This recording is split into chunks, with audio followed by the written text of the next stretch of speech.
হচ্ছে বন্ধন কোণের উপর তড়িৎ ঋণাত্মকতার প্রভাব আলোচনা করো। রামার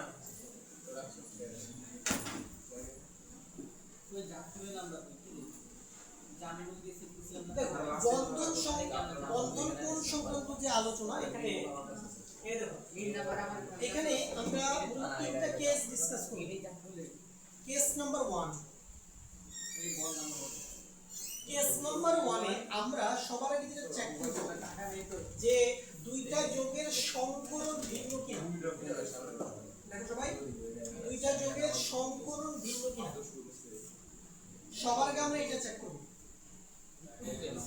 যে কার বন্ধন কোণ কম কার বন্ধন কোণ বেশি, এটা বের করার ক্ষেত্রে।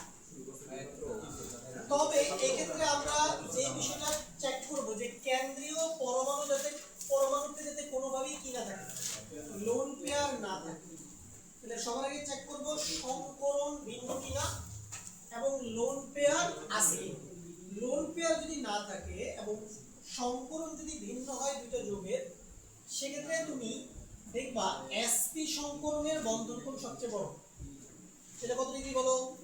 180। তারপরে লিস্টে আসবে sp2 এর বন্ধন কোণ হচ্ছে 120 ডিগ্রি। তারপরে আসবে কি sp3 এর বন্ধন কোণ হচ্ছে 109.5 ডিগ্রি।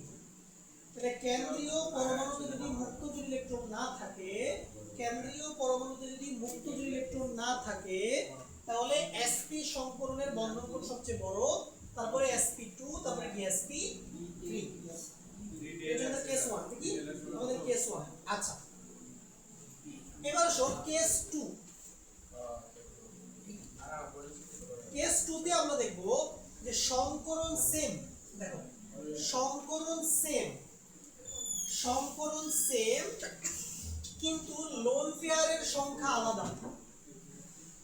সংকরণ সেম কিন্তু লোন পেয়ারের সংখ্যা আলাদা। কেস 2 উদাহরণ কি? যেমন দেখো অ্যামোনিয়া এবং যদি আমরা পানিকে কনসিডার করি, দেখো যদি আমরা অ্যামোনিয়া এবং পানিকে কনসিডার করি, দুইটা যোগেরই সংকরণ সেম। দুইটা যোগেরই সংকরণ কি? দুইটা যোগেরই সংকরণ হচ্ছে sp3। দুইটা যোগেরই সংকরণ হচ্ছে sp3। কিন্তু অ্যামোনিয়াতে দেখো নাইট্রোজেনের লোন পেয়ার কয়টা? একটা। লোন পেয়ার কয়টা? একটা। আর পানিতে অক্সিজেনের লোন পেয়ার কয়টা? দেখো পানিতে অক্সিজেনের লোন পেয়ার কয়টা? দুইটা। লোন পেয়ার কয়টা? দুইটা। আচ্ছা, একটা সম্পর্ক ভাই মনে রাখবা, বন্ধন কোণ is proportional to 1 by lone pair. তার মানে বন্ধন কোণ হচ্ছে লোন পেয়ারের সংখ্যার ব্যস্তানুপাতিক। বন্ধন হচ্ছে লোন পেয়ারের সংখ্যার ব্যস্তানুপাতিক। মানে কি? লোন পেয়ার বাড়লে বন্ধন কোণ কমে, লোন পেয়ার বাড়লে বন্ধন কোণ কমে, লোন পেয়ার বাড়লে বন্ধন কোণ কমে, আর লোন পেয়ার কমলে বন্ধন কোণ বাড়ে।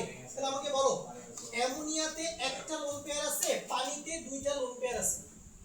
অ্যামোনিয়াতে একটা লোন পেয়ার আছে, পানিতে দুইটা লোন পেয়ার আছে। তাহলে যার লোন পেয়ার কম তার বন্ড অ্যাঙ্গেল বেশি হবে, যার লোন পেয়ার কম তার বন্ড অ্যাঙ্গেল বেশি হবে। এই জন্য তুমি দেখবা অ্যামোনিয়ার বন্ড অ্যাঙ্গেল কত? 107 ডিগ্রি, আর পানির বন্ড অ্যাঙ্গেল কত? 104.5 ডিগ্রি। মনে রাখবা লোন পেয়ার বাড়লে বন্ড অ্যাঙ্গেল কমে, লোন পেয়ার বাড়লে বন্ড অ্যাঙ্গেল কমে, লোন পেয়ার বাড়লে বন্ড অ্যাঙ্গেল কমে, লোন পেয়ার বাড়লে বন্ড অ্যাঙ্গেল কমে, লোন পেয়ার বাড়লে বন্ড অ্যাঙ্গেল কমে। লিখে ফেলো, খাতা দ্রুত লিখে ফেলো।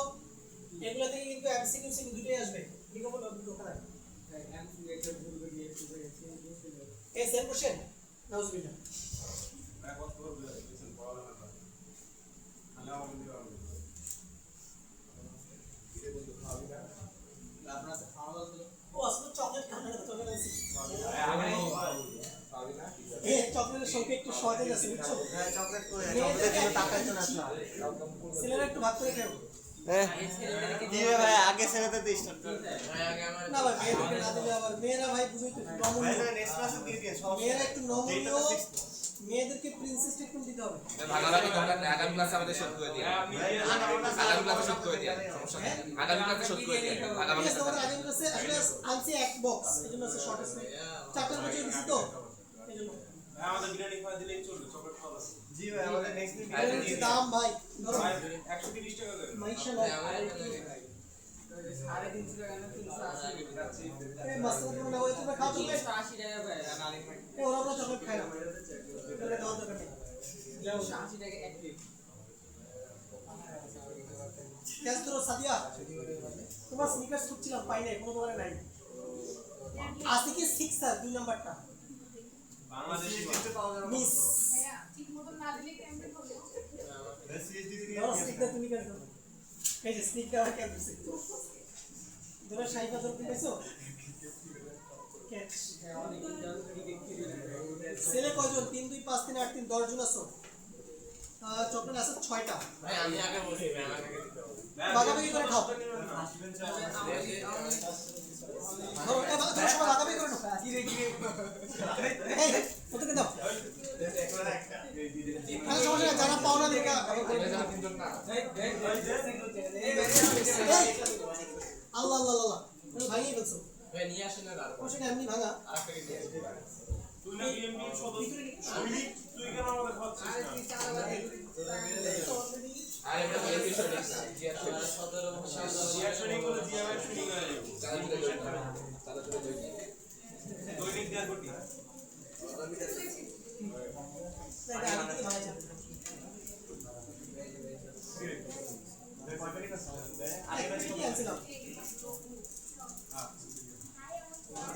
টাকা খেলে কিন্তু পেট নষ্ট খাই না বাসা নিয়ে খাই বাসা নিয়ে দিলে পেট নষ্ট আরে ভাই এই বুঝছি দিলে ভাই কথা কি বললাম, যদি সংকরণ ভিন্ন হয় এবং কেন্দ্রীয় পরমাণুতে কোনো মুক্ত ইলেকট্রন না থাকে তাহলে sp সংকরণে বন্ধন কোণ সবচেয়ে বেশি, তারপরে sp2, তারপরে কি sp3, এটা মনে রাখবা।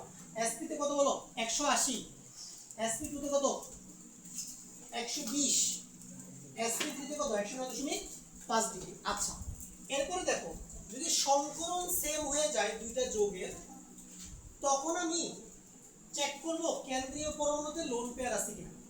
তাহলে যেই কেন্দ্রীয় পরমাণুতে লোন পেয়ার বেশি থাকবে ওই যোগের বন্ড অ্যাঙ্গেল ছোট হবে, ওই যোগের বন্ড অ্যাঙ্গেল কি হবে, ছোট হবে। তাহলে দেখো অ্যামোনিয়া এবং পানি দুইটারই সংকরণ হচ্ছে যে ভাই sp3, কিন্তু নাইট্রোজেন এখানে একটা মুক্ত জোড়, অক্সিজেনে দুইটা মুক্ত জোড়, তাহলে কোনটাতে লোন পেয়ার বেশি, পানিতে লোন পেয়ার বেশি না, পানিতে লোন পেয়ার বেশি। এইজন্য পানির বন্ড অ্যাঙ্গেল হবে ছোট আর অ্যামোনিয়ার বন্ড অ্যাঙ্গেল হবে কি বড়। বুঝছি কথা? এটা হচ্ছে আমাদের কেস নাম্বার 2। এবার আসো কেস নাম্বার 3, কেস নাম্বার 3 তে আসো, কেস নাম্বার 3 তে আসো, কেস নাম্বার 3 তে আসো। দেখো কেস নাম্বার 3 তে আসো। এবার আমরা দেখব যদি এমন হয় সংকরণও সেম হয়ে যায় আবার লোন পেয়ারের সংখ্যাও কি হয়ে যায়, সেম হয়ে যায়, তখন আবার ঝামেলা পড়ে যাবো আমি। তখন আমি কি দেখব, তখন আমি দেখব কেন্দ্রীয় পরমাণুর তড়িৎ ঋণাত্মকতা। তার মানে তড়িৎ ঋণাত্মকতার প্রাধান্য সবচেয়ে কম। এটা সবার লাস্টে আমি চেক করব, সবার আগে চেক করব সংকরণ, তারপরে চেক করব লোন পেয়ার, আর সবার শেষে যদি সংকরণও সেম হয়ে যায় লোন পেয়ারও যদি সেম হয়ে যায় তাহলে কি চেক করব, কেন্দ্রীয় পরমাণুর তড়িৎ ঋণাত্মকতা। তাহলে মনে রাখবা বন্ধন কোণ ইজ প্রপোর্শনাল টু কেন্দ্রীয় পরমাণুর তড়িৎ ঋণাত্মকতা।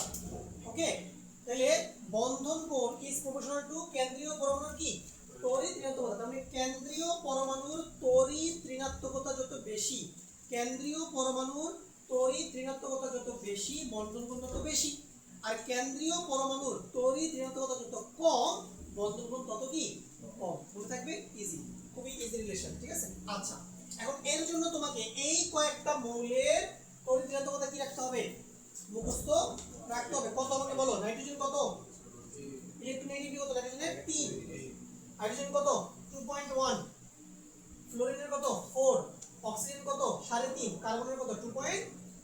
এই পাঁচটা মৌলের ইলেকট্রোনেগেটিভিটি তোমার নগদর্পণে থাকতে হবে, মুখস্থ রাখতে হবে, সব সময় এগুলো কাজে লাগবে, ঠিক আছে, যেটা পড়ো না কেন। আচ্ছা তাহলে এখন দেখো, ধরো তুমি দুটো एग्जांपल নিলা, একটা নিলা ভাই অ্যামোনিয়া, আরেকটা ভাই কি নিলা NF3। হ্যাঁ NF3, দেখো দুইটারই সংকরণ কি, দুইটারই সংকরণ কি sp3, দুইটারই সংকরণ sp3। আচ্ছা আবার দেখো দুইটারই কেন্দ্রীয় পরমাণুতে একটা লোন পেয়ার, কারণ দুইটারই কেন্দ্রীয় পরমাণু কি নাইট্রোজেন, এবং নাইট্রোজেনে কয়টা লোন পেয়ার থাকে, একটা একটা। তাহলে দেখো ভাই এখানে সংকরণও সেম, সংকরণও সেম, আবার লোন পেয়ারের সংখ্যাও কি সেম, সংকরণও সেম আবার লোন পেয়ারের সংখ্যাও সেম, তাহলে তো ভাই সংকরণ দিয়েও ডিসাইড করতে পারবো না, লোন পেয়ার দিয়েও ডিসাইড করতে পারবো না। তাহলে কি দিয়ে ডিসাইড করবে এবার? কেন্দ্রীয় পরমাণুর তড়িৎ ঋণাত্মকতা। আচ্ছা দেখো এবার বলো, এখানে কেন্দ্রীয় পরমাণু কে? নাইট্রোজেন, আর তার সাথে কানেক্টেড পরমাণু কে? হাইড্রোজেন। তাহলে বলো নাইট্রোজেনের ইলেকট্রোনেগেটিভিটি কত? 3, হাইড্রোজেনের কত? 2.1। তার মানে অ্যামোনিয়ার ক্ষেত্রে কেন্দ্রীয় পরমাণুর কি বেশি? তড়িৎ ঋণাত্মকতা বেশি, ঠিক আছে না? বেশি। কিন্তু তুমি যদি NF3 এর দিকে তাকাও, নাইট্রোজেনের হচ্ছে 3 ইলেকট্রোনেগেটিভিটি, আর ফ্লোরিনের কত? ফ্লোরিনের কত? 4। তাহলে NF3 এর ক্ষেত্রে আবার কেন্দ্রীয় পরমাণুর তড়িৎ ঋণাত্মকতা কম। তাহলে কি বললাম? কেন্দ্রীয় পরমাণুর তড়িৎ ঋণাত্মকতা কম হলে বন্ধন কোণ কমে যায়, ঠিক আছে না? কমে যায়। তার মানে NF3 এর ক্ষেত্রে কেন্দ্রীয় পরমাণুর তড়িৎ ঋণাত্মকতা কম না? কম কিনা বলো? তার মানে NF3 এর বন্ধন কোণ কি হবে? ছোট হবে। NF3 এর বন্ধন কোণ ছোট হবে, অ্যামোনিয়ার বন্ধন কোণ কি হবে? বড় হবে। অ্যামোনিয়ার বন্ধন কোণ বড় হবে, ঠিক আছে? ওকে, দেখো তোমার কিন্তু মান জানতে হবে না যে এটার বন্ধন কোণ কত, তোমার খালি জানতে হবে কার বন্ধন কোণ বড়, কার বন্ধন কোণ কি ছোট। তাহলে অ্যামোনিয়া NH3 এর ক্ষেত্রে অ্যামোনিয়ার বন্ধন কোণ বড়, NH3 এর বন্ধন কোণ কি ছোট, ঠিক আছে? ছোট। এই সিমিলার एग्जांपल আমরা আরেকটা নিতে পারি, সেটা হচ্ছে দেখো পানি এবং OF2। দেখো পানি এবং OF2 দুইটারই সংকরণ দেখো কি? sp3, দুইটারই সংকরণ sp3, এবং দুইটারই দেখো কেন্দ্রীয় পরমাণু অক্সিজেনের কয়টা লোন পেয়ার? দুইটা লোন পেয়ার। তাহলে সংকরণও সেম, লোন পেয়ারও সেম, ঠিক আছে? আচ্ছা তাহলে আমাকে বলো OH2 তে অক্সিজেনের কি বেশি? ইলেকট্রোনেগেটিভিটি বেশি না? অক্সিজেনের হচ্ছে কত? 3.5, আর হাইড্রোজেনের কত? 2.1। আর OF2 তে দেখো অক্সিজেনের 3.5, ফ্লোরিনের কত? 4। তাহলে OH2 মানে এটা হচ্ছে পানি, আসলে মানে আমরা OH2 লিখছি। তাহলে OH2 তে দেখো, OH2 তে তোমার কেন্দ্রীয় পরমাণুর কি বেশি? ইলেকট্রোনেগেটিভিটি বেশি। এইজন্য পানির বন্ড অ্যাঙ্গেল বড় হবে, পানির বন্ড অ্যাঙ্গেল কি হবে? বড় হবে, আর OF2 এর বন্ড অ্যাঙ্গেল কি হবে? ছোট হবে। কথাটা বুঝতে পারছো? ছোট হবে, কারণ এখানে অক্সিজেনের ইলেকট্রোনেগেটিভিটি কম, মানে কেন্দ্রীয় পরমাণুর ইলেকট্রোনেগেটিভিটি কম, এজন্য এটার বন্ড অ্যাঙ্গেল কি হবে? ছোট হবে। বুঝছো কি না? ছোট হবে। ওকে, আচ্ছা তাহলে বুঝা গেল? লিখে ফেলো খাতায়, দ্রুত লিখে ফেলো।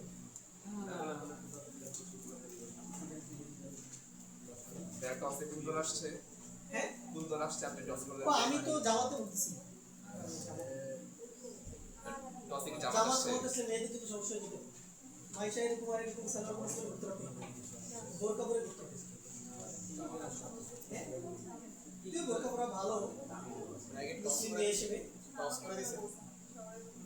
কি না, ওদিকে মাইমুন আক্তার তো বোরকা পরেই। আর কারা পরা বোরকা? আর কেউ কই যায়? সাদিয়া পরে। সাদিয়া ঠিক আছে, কত পরে নেই বোরকা? কত পরে নেই? পরে বোরকা জীবনে তোমার পরে নেই। আপনি টস শাড়ি টাড়ি পরছেন নাকি না? ঠিক আছে। এই টস করে জামাত আছে। আর শাড়ি পরে বৈশাখী মেলায় যাওয়া হইতো না, ঠিক আছে? জামাত তোমাদের আর কি। 14 তারিখে পালন হবে না। হ্যাঁ হ্যাঁ জি জি জি। আমরা বাংলাদেশের মানুষ মুসলিম, বাট আমরা কিন্তু মানে প্রপার মুসলিম না। আমিও প্রপার মুসলিম না, আমি এটা স্বীকার করি। মানে আমরা হচ্ছে সেকুলার মুসলিম, মানে মুসলিম ফ্যামিলিতে আমরা বিলং করি, বাট আমরা কিন্তু ওইভাবে ইসলামী আইনগুলো মেনে চলি না। আমাকে তুমি বলো তোমরা নামাজ পড়ো কয়েক, তো খবর নাই, বলতে এক ওয়াক্ত জুমার নামাজ তারা নামাজ পড়ছে কিনা শুনতে পাচ্ছি। এটাই রিয়ালিটি বাংলাদেশের, আসলে মানে ইয়াং জেনারেশন যারা, ঠিক আছে? নামাজ ছাড়া ঘরে ভাত মিলে না। পড়লে তো খুবই ভালো, বাট এখন কি দেখো, এখন ইসলাম বলে যে ভাই ধর্ম পালনের কোনো জোর নাই। দেখো তুমি যদি ইসলাম পালন করতে না চাও, ইসলাম কিন্তু তোমাকে জোর করবে না। ইসলাম তোমাকে জোর করবে না, কথা বুঝো? তুমি যদি মুসলিম ফ্যামিলির মেয়ে হয়েও তুমি যদি উল্টাপাল্টা পোশাক পরে রাস্তায় হাঁটো, ইসলাম কিন্তু তোমাকে বলবে না এই তুমি এই পোশাকটা পরো। ইসলাম তোমাকে জোর করবে না, তোমার স্বাধীনতা আছে যে ধরনের পোশাক পরা নিয়ে। বাট বিষয়টা হচ্ছে যে মনে করো জামাত ক্ষমতা আসলে তারা কিন্তু পুরোপুরি বাংলাদেশকে একটা ইসলামিক কান্ট্রি হিসেবে প্রতিষ্ঠা করার চেষ্টা করবে। তখন নাগরিকদের সাথে কনফ্লিকশন বাড়বে, কারণ নাগরিকরা চায় না ইসলাম পালন করতে প্রপারলি। আবার তুমি তাদের উপরে চাপাই দিচ্ছ জিনিসগুলো, মারামারি বাড়বে, ঠিক আছে? কারণ আমরা ওইভাবে প্রপার মুসলিম না, এটা বুঝতে হবে, ঠিক আছে? এইটা তুমি ইরানে, ইরাকে, সৌদি আরবে অ্যাপ্লাই করে কোনো সমস্যা নেই, কারণ মহিলারা স্বেচ্ছায় ইসলাম পালন করে। বাংলাদেশে এটা পসিবল না। কথা বুঝছো? বাংলাদেশের মেয়েরা একদিন ইসলাম পালন করে, খুবই কম। ওভারঅল উপমহাদেশের মধ্যে যেটা ইসলামিক কান্ট্রি আছে, ঠিক আছে। ছেলেদের ক্ষেত্রে প্রবলেম নাই, ছেলেরা তো মনে করো যে নামাজ রোজা না করলে জুমার নামাজ অ্যাটলিস্ট যায়। তোমার তো তোমরা জুমার নামাজ কি বাসায় পড়ো? I don't think so. জুমার নামাজ তো হয় না বাসায়। জুমার নামাজ হয় না। এবং এটা কিন্তু জুমার নামাজ বাসায় হয় না তো। বাসায় হয় না, বাট মানে নামাজ বলতে ওটা যে রিপ্লেসমেন্ট নামাজ আছে, জোহরের নামাজ, ওটা তো বাসায় পড়তে পারে বের, ওটা কি বাসায় পড়ে না, ঠিক আছে, পড়ে না, ঠিক আছে। সেটাই এই জন্য তোমার কিছুটা হলো মানে পোশাকের স্বাধীনতা, মত প্রকাশের স্বাধীনতা এগুলো ক্ষুণ্ণ হইতো তোমার, ঠিক আছে। এই জন্য আমি নিজে জামাতে ভোট দিচ্ছি, বাট আমি চাচ্ছিলাম যে জামাত মানে মোটামুটি না জিতুক পুরোপুরি, বাট 100+ আসন পাবে। তাইলে যেটা হবে কি, সংসদে কেউ কাউকে ডমিনেট করতে পারবে না, মানে সংখ্যাগরিষ্ঠতা যখন একজনের হাতে থাকে তখন কিন্তু ডমিনেশনটা থাকবে। কিন্তু দেখলাম ভোটের ব্যবধান মাত্র 2.7% ভোটের পার্থক্য, খুবই কম। সো সেই হিসেবে জামাত কিন্তু ভালো ভোট পাইছে। আমি বলি ইয়াং ছেলেরা সবাই জামাতকে ভোট দিচ্ছে, মানে যারা তরুণ সবাই জামাতকে ভোট দিচ্ছে।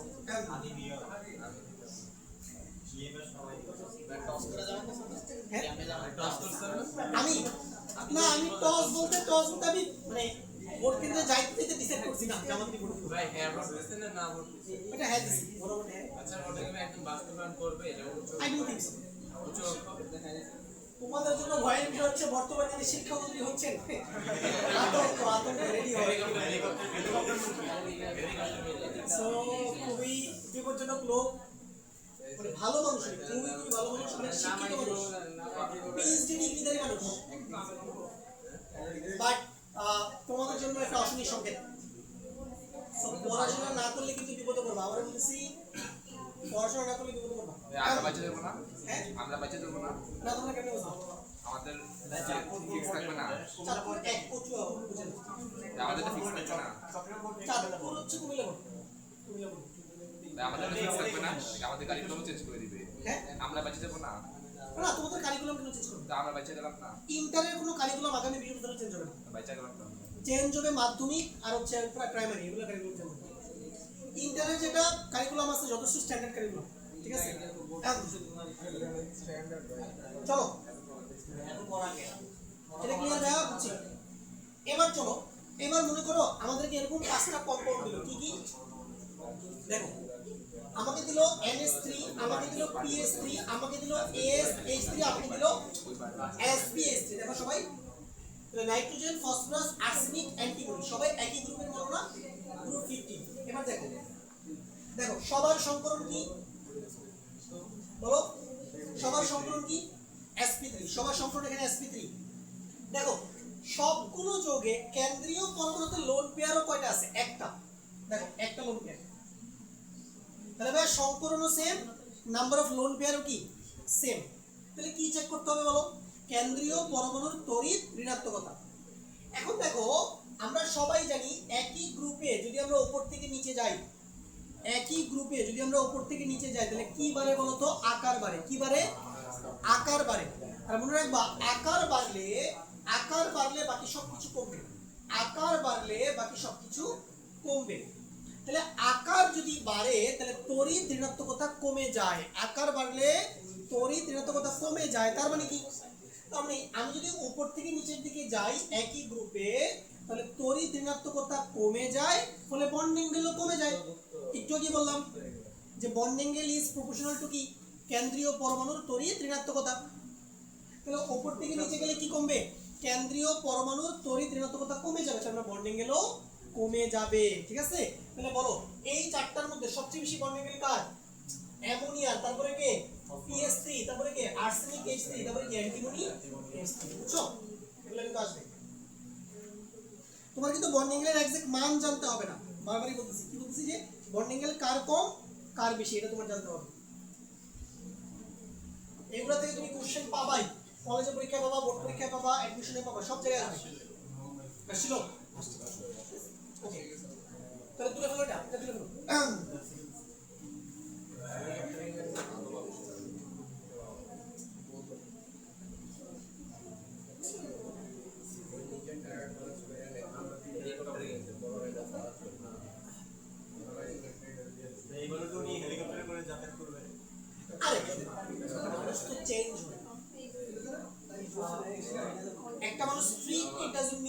সে মনের দিক থেকে স্ট্রিক্ট, সে মনের ওনার তুমি যদি মানে ভাষণগুলো দেখো, স্পিকিং গুলো দেখো, অনেক ভালো, অনেক শিক্ষিত মানুষের মতো কথাবার্তা বলে। মেন কথা হচ্ছে তোমার যদি পড়ার টেবিলে এখন তুমি না থাকো, তোমার জন্য জিপিএফ পাওয়া মুশকিল হয়ে যাবে। যেমন হাসিনার আমলে কি হইতো, অটো পাস ছিল, ক্লাস হচ্ছে যে হাসিনা বলতো কি রেজাল্ট মানে এ প্লাস বেশি দেখানোর জন্য টিচারদেরকে বলতো যে আপনারা হচ্ছে যে খাতা কাটার ক্ষেত্রে একটু কি শিথিলতা বজায় রাখবেন। দেখা গেলো তুমি মনে করো একটা অঙ্ক করছো, পুরো অঙ্ক তোমার হয় নাই, তোমাকে 2-3 কিন্তু দিয়ে রাখছে। এখন কি হবে বলি, ম্যাথ পরীক্ষায় তোমার অঙ্ক যদি না মিলে 0, there is no partial marking।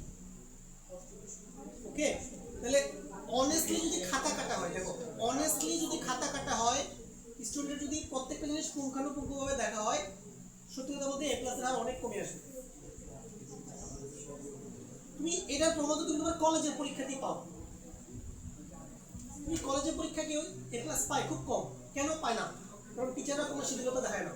ভুল হলে তো 0, কোনো হাবিজাবি লিখলে একটা নাম্বারও দেয় না, কইতে হবে বরাবর, তাহলে নাম্বার তুমি পাও। তো সেক্ষেত্রে হয়তো কলেজের মতো এত স্ট্রিক্ট কাটবে না, বাট মানে ওরকম আবার ফ্রিতে মার্কও দিবে না, পার্সিয়াল মার্কিং দিবে না, ঠিক আছে? যেমন হাসিনা বলে কিন্তু গ্রেজিং থাকবে, 78 রানসি পাইলে 80, আমাদের আমলে কিন্তু জানো 77 পাইলে 80 করে দিত, 79 পাইলে 80 করে দিত। এখন তো এগুলা করে না, ঠিক আছে? এগুলা করবে না। এরকম বহুত পোলাপাইন দেখবা, হাজার হাজার পোলাপাইন 79 পাবে, 1 মার্কের জন্য প্লাস মিস। হ্যাঁ, তেজ নিগুলা থাকবে।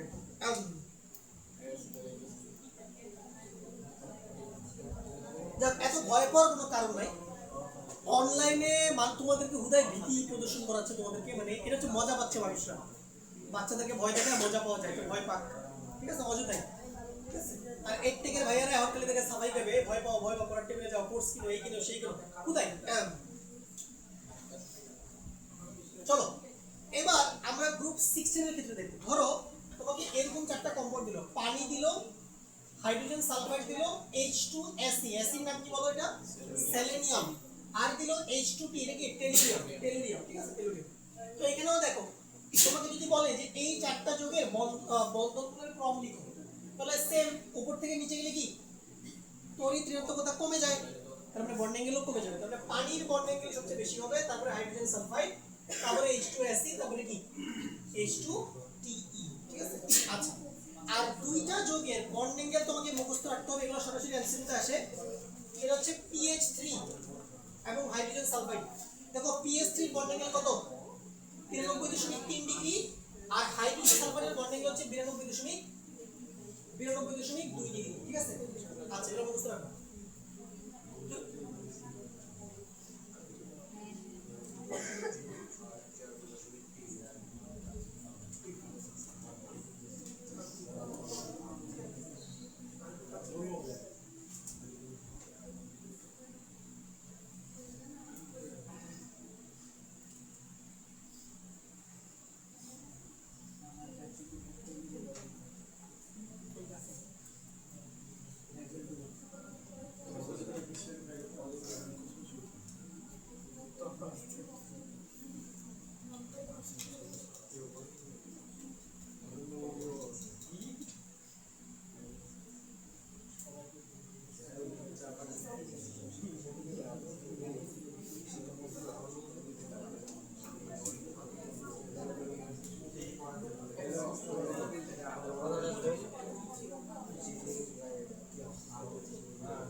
চলো এটা হলো, এখন দেখো এখন আমাদের এরপরে আসো, আমাদের একটা কনসেপ্ট আছে ড্র্যাগন রুল।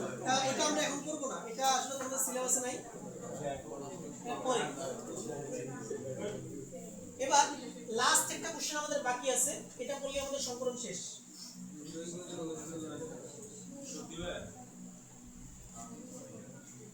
দেখো আমরা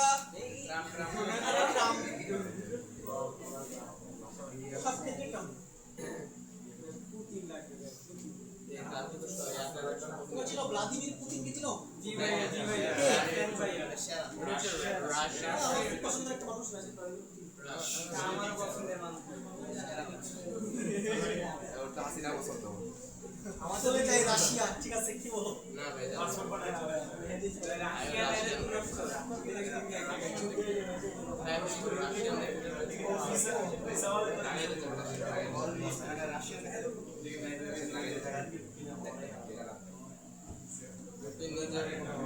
তুই নিজেকে কি মনে করে?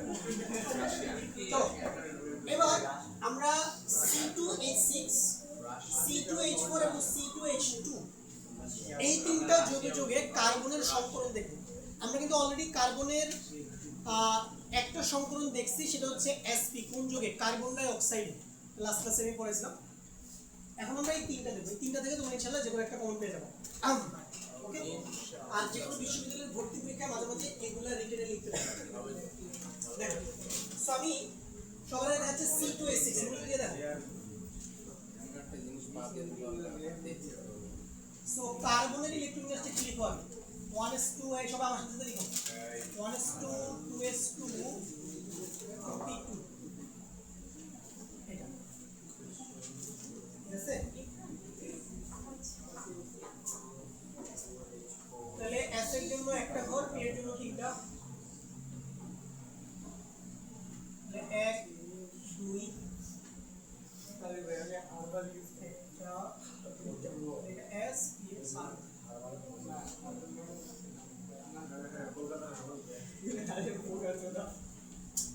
গালি দিচ্ছে ছেলে। এবার আমরা কার্বনকে এক্সাইটেড করব, উত্তেজিত করব। উত্তেজিত করলে কি হবে?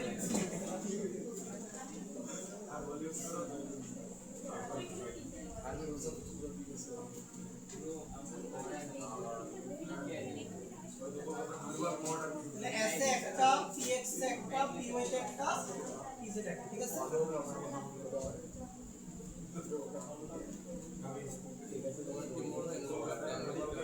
দেখো সবাই, এই। এবার দেখো তুমি যদি C2H6 এর স্ট্রাকচার আঁকো, আরে জাতীয় বাড়ি না একটা সিনো বাড়ি।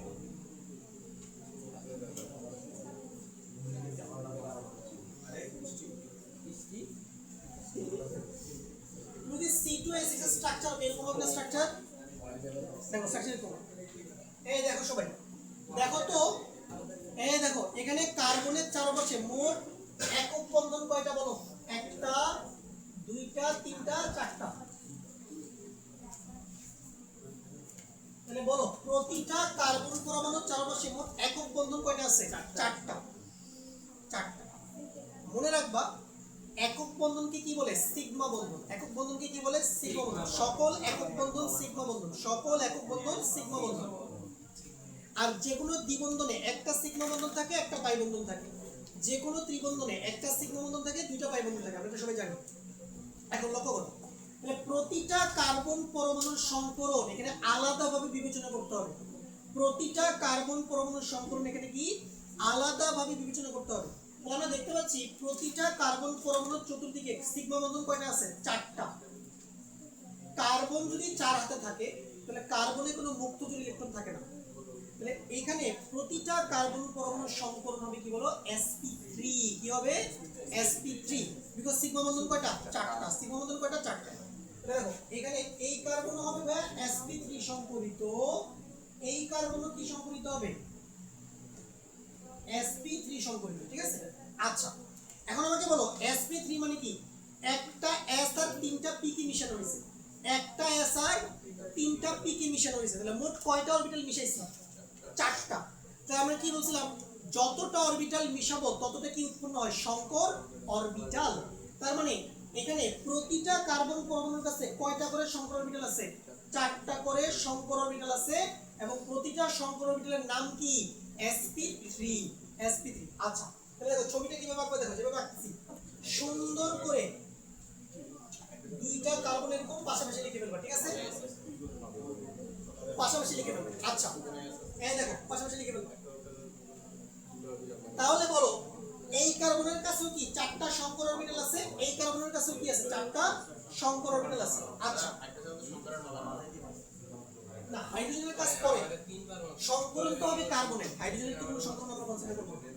এই দেখো এবার কি হবে দেখো, এবার আমার কথা এই কথা বলো না, এই কার্বনের একটা সংকর অরবিটাল, দেখো কার্বনের একটা সংকর অরবিটাল,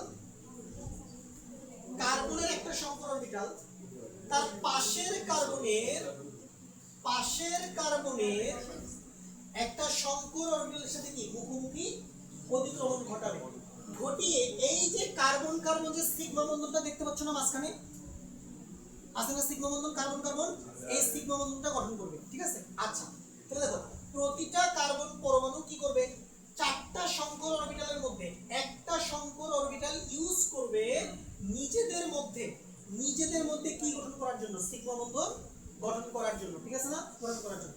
তাহলে বলো প্রত্যেকটা কার্বনের কাছে এখন কি আরো তিনটা সংকর অরবিটাল রয়ে গেল না, চারটার মধ্যে সে একটা ইউজ করছে, আরো একটা রয়ে গেছে। তাহলে ওই একটাকে তুমি কিভাবে দেখাবা, দেখো এই যে এইভাবে এ একটা সংকর অরবিটাল, এই আর একটা সংকর অরবিটাল, এই আর একটা সংকর অরবিটাল। বলো প্রত্যেকের নাম কি হবে, বলো প্রত্যেকের নাম কি হবে, প্রত্যেকের নাম কি হবে, sp3 sp3, এই যে sp3 sp3 sp3 sp3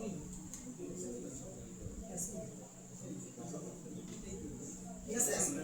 আচ্ছা তাহলে এই কার্বনেও তো আছে আরো তিনটা, এই একটা,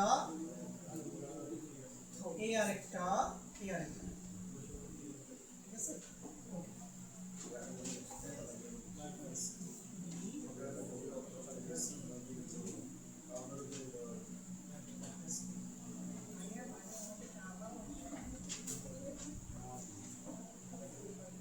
ওকে আচ্ছা তাহলে আমরা দেখো কার্বনের কাজ কমপ্লিট। এখন এই তিনটা sp3 সংকর অরবিটাল কার্বন কি কাজে ইউজ করবে, এগুলা সে ইউজ করবে এই যে হাইড্রোজেন আছে না তিনটা, দেখো তিনটা হাইড্রোজেনের s অরবিটালের সাথে কি মুখোমুখি অতিক্রমণের জন্য, ঠিক আছে।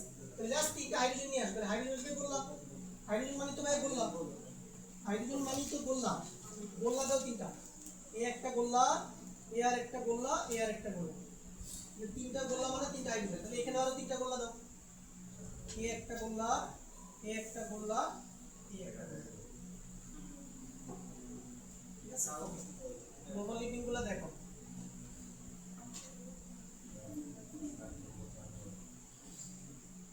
ঠিক আছে, তিনটা হাইড্রোজেন।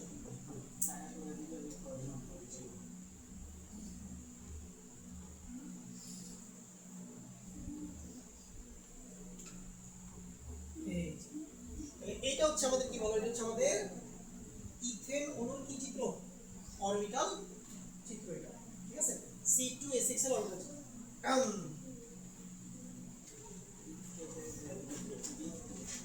এটা বলে গেলে কি বন্ধন, সব এগুলো সব কি বন্ধন, সব সিগমা কি বলে, এটা sigma sigma sigma sigma sigma sigma sigma সব সিগমা।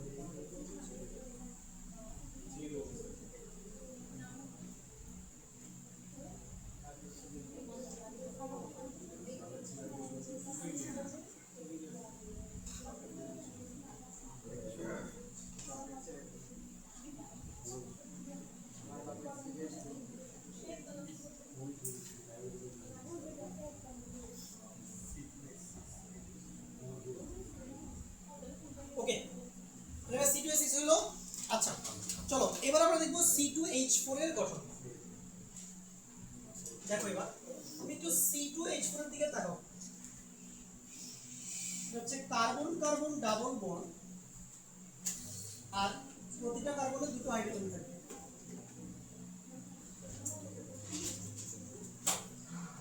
দেখো এটা,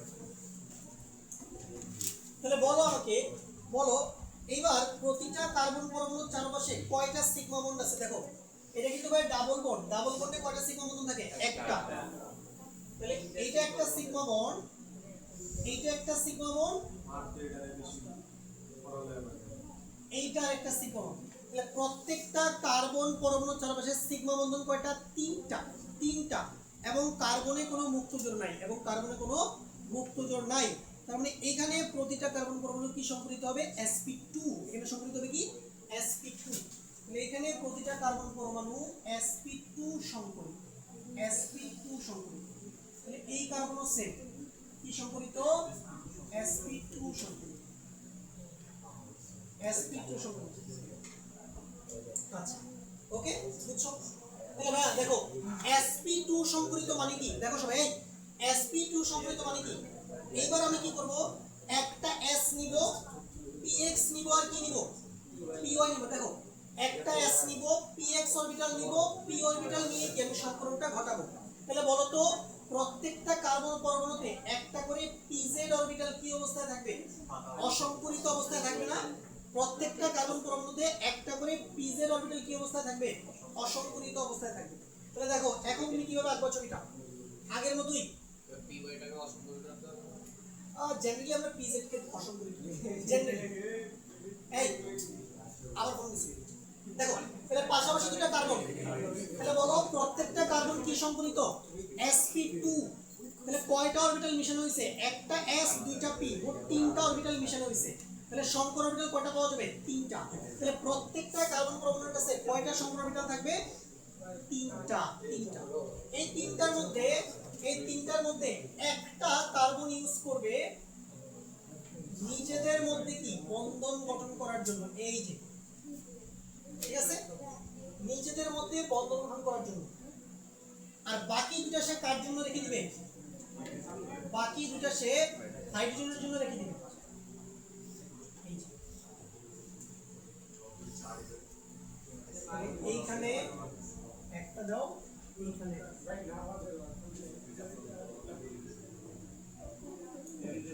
এবার দেখো তাহলে প্রত্যেকের নাম দিয়ে দাও। এটা হচ্ছে sp2, sp2,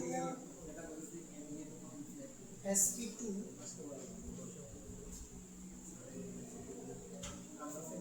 sp2,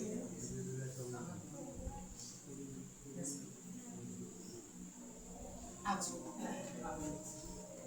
ওকে। আচ্ছা তাহলে এবার কি করবে দেখো, এগুলো তুমি হাইড্রোজেন দিয়ে দাও। বললা একটা বললা, দুইটা বললা, তিনটা বললা, চারটা বললা।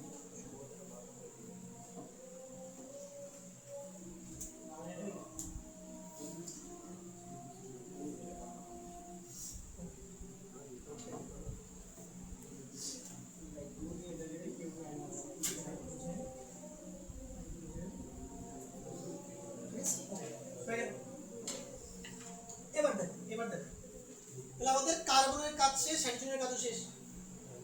এবার লক্ষ্য করো, এবার প্রত্যেকটা কার্বনে দেখো একটা করে pz অরবিটাল আনইউজড আছে না? এগুলোকে তো আমি সম্পূর্ণ ইউজ করি না। আমি ইউজ করছিলাম কি? s ইউজ করছিলাম, px ইউজ করছিলাম, আর কি py ইউজ করছিলাম। pz কিন্তু আনইউজড আছে। তাহলে প্রত্যেকটা কার্বনে একটা করে pz অরবিটাল, pz অরবিটাল, এই যে pz অরবিটাল, এ একটা pz, এ আরেকটা pz। ওকে, এগুলো হচ্ছে আমাদের pz। যেটা কোনো একটু বাঁকানো হবে না এটা তো হচ্ছে যে এটা তো আমার তল, মানে আমার xy তল, আর তলের সাথে এটা অ্যাকচুয়ালি লম্ব আছে তলের সাথে। আসলে 3D ছবিতে 2D তে বোঝানো যাচ্ছে না। পরে আমি তোমাকে ভিজুয়ালাইজ করে দেখাবো। এই যে দেখো তাহলে প্রত্যেকটা কার্বনে একটা করে pz অরবিটাল কি অবস্থায় আছে? অসংকরিত অবস্থায় আছে। কি অবস্থায় আছে? অসংকরিত বা বিশুদ্ধ অবস্থায় পড়ে আছে। মনে রাখবা বিশুদ্ধ বা অসংকরিত অরবিটাল কখনো সিগমা বন্ধন গঠন করবে না। সিগমা বন্ধনগুলো গঠিত হয় সংকর অরবিটাল দিয়ে। সিগমা বন্ধনগুলো গঠিত হয় সংকর অরবিটাল দিয়ে। আর এই বিশুদ্ধ অরবিটালগুলো কি করবে দেখো, এই বিশুদ্ধ অরবিটালগুলো পরস্পরের সাথে এরকম পাশাপাশি অধিক্রমণে লিপ্ত হবে। তাহলে এরকম দুইটা pz অরবিটাল পরস্পরের সাথে কি ধরনের অধিক্রমণে লিপ্ত হবে? পাশাপাশি অধিক্রমণে লিপ্ত হবে। আর আমরা পরে আসছি পাশাপাশি অতিক্রমণে কোন বন্ধন সৃষ্টি হয়? পাই বন্ধন। কোন বন্ধন? পাই বন্ধন। এগুলো তো সব মুখোমুখি ছিল, এটা মুখোমুখি মুখোমুখি মুখোমুখি মুখোমুখি মুখোমুখি, এটা হচ্ছে পাশাপাশি। ওকে, তাহলে এই পাশাপাশি অতিক্রমণের মাধ্যমে তোমার কি এই পাই বন্ধনটা কি হবে? গঠিত হবে। ঠিক আছে, গঠিত হবে। তাহলে দেখো এটা তো পাই বন্ধন, আর এগুলো কি বন্ধন? এগুলো সব সিগমা। এটা সিগমা, এটা সিগমা, এটা সিগমা, এটা সিগমা, এটা সিগমা। বুঝে গেল? এই হচ্ছে আমাদের ইথিন অণুর কি চিত্র? অরবিটাল চিত্র। লিখে ফেলো সবাই, এটা লিখে ফেলো সবাই। আরো একটা আমাদের দেখতে হবে, C/2 দেখবো আজকে।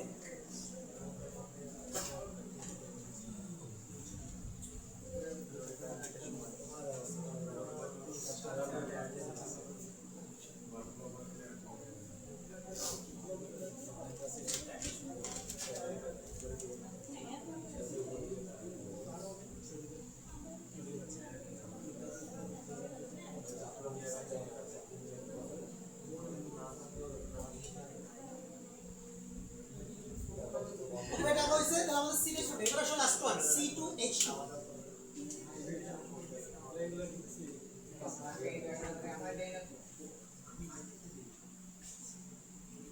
আচ্ছা দেখো এবার C2H2 গঠন কেমন? Carbon triple bond carbon, carbon triple bond carbon, single bond এখানে হাইড্রোজেন, হাইড্রোজেন সিঙ্গেল বন্ড।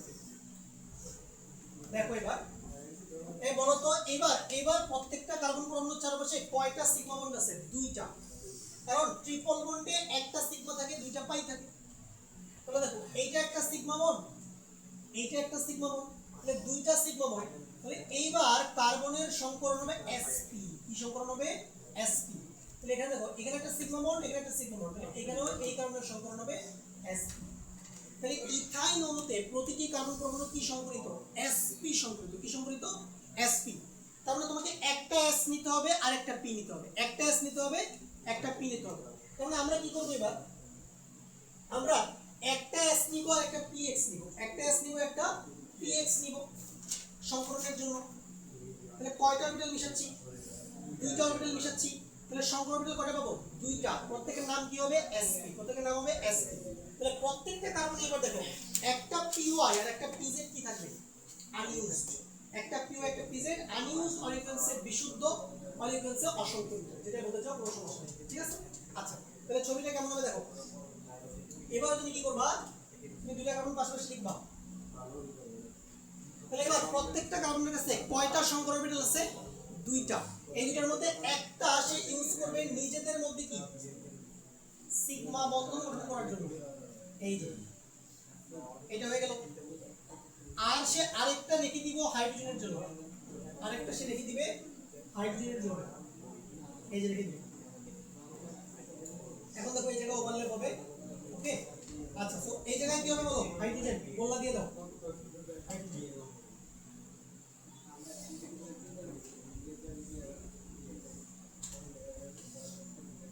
এখানে প্রত্যেকের নাম কি হবে দেখো, বলো প্রত্যেকের নাম কি হবে? sp, এটার নাম হবে sp, এটার নাম হবে sp, এটার নাম হবে sp। ওকে, আচ্ছা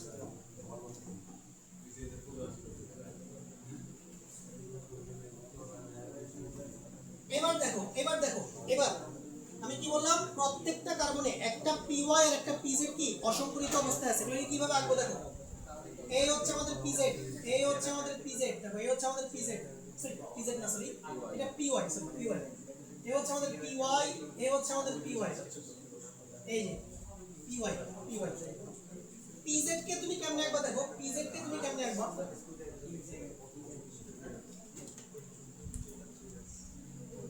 ওকে, pz কে তুমি কেমনে আঁকবা দেখো। pz কে তুমি একটু বাঁকা করে আঁকবা এইভাবে। এই সাদাটা, সাদাটা হচ্ছে আমাদের pz। তাহলে আমাদের নীল কালারটা কি আমাদের py, নীল কালারগুলো হচ্ছে কি py আর সাদাগুলো কি আমাদের pz। এভাবে বাঁকা করে আঁকতে হবে, বাঁকা করে আঁকতে হবে। ঠিক আছে? আচ্ছা এখন দেখো কি হবে? ওভারল্যাপিং হবে। অলওয়েজ কি নীলের সাথে নীল যাবে, নীলের সাথে নীল। এই দেখো নীলের সাথে নীলের ওভারল্যাপিং হবে। তাহলে এটা কি ধরনের ওভারল্যাপিং বলো? পাশাপাশি নাকি মুখোমুখি? এটা হচ্ছে পাশাপাশি। তাহলে কি তাহলে পিওয়াই পিওয়াই পাশাপাশি অতিক্রমণের মাধ্যমে একটা পাই বন্ধন কি করলো, গঠন করলো। আবার দেখো সাদার সাথে সাদা যাবে, এই যে, সাদার সাথে সাদা, তাহলে কি হলো দেখো এখানে পিওয়াই এর সাথে পিওয়াই গেল, আর পিজেড এর সাথে পিজেড গেল। তাহলে পিওয়াই এর সাথে পিওয়াই পাশাপাশি অতিক্রমণের মাধ্যমে একটা পাই বন্ধন গঠন করলো, আবার পিজেড এর সাথে পিজেড কি পাশাপাশি অতিক্রমণের মাধ্যমে আরেকটা পাই বন্ধন গঠন করলে এইভাবে হচ্ছে তোমার এই যে উপরের দুটো পাই বন্ধন কি হয়, সৃষ্টি হয়। তো এই হচ্ছে আমাদের ইথাইনের অরবিটাল চিত্র, ঠিক আছে, অরবিটাল চিত্র। ওকে, তাহলে এই হচ্ছে মোটামুটি আমাদের সংকরণ। ড্র্যাগো রুল এটা এখন লাগবে না তোমাদের, এটা পরে পড়াবো। সংকরণ তোমাদের শেষ শেষ। দেখো এই চ্যাপ্টারের দুইটা পোরশন আমাদের শেষ, আর বাকি দুটো পোরশন তোমরা রেকর্ড করবে। বলে দিব আগামী ক্লাসে আমাদের চ্যাপ্টার 4 স্টার্ট হবে, চ্যাপ্টার 4 স্টার্ট হবে নেক্সট ক্লাস থেকে চ্যাপ্টার 4 শুরু হবে। কোনটা না দুইটা পার্ট তোমাদের পড়াইছি, বাকি দুটো পার্ট তোমরা রেকর্ড করবে, আমি দেখাই দেব কোনগুলো করতে হবে। দুটো পার্ট করতে পার, দুটো পার্ট করতে পরের দিন সবাইকে একসাথে দেখাই দেব। দুই পার্ট করতে, হ্যাঁ ওই দুই পার্ট কি বেশি বড় না? না ওই ভালোই বড় আছে, ভালোই বড়। এগুলো এখন পরের দিন অনেকদিন লেগে যাবে।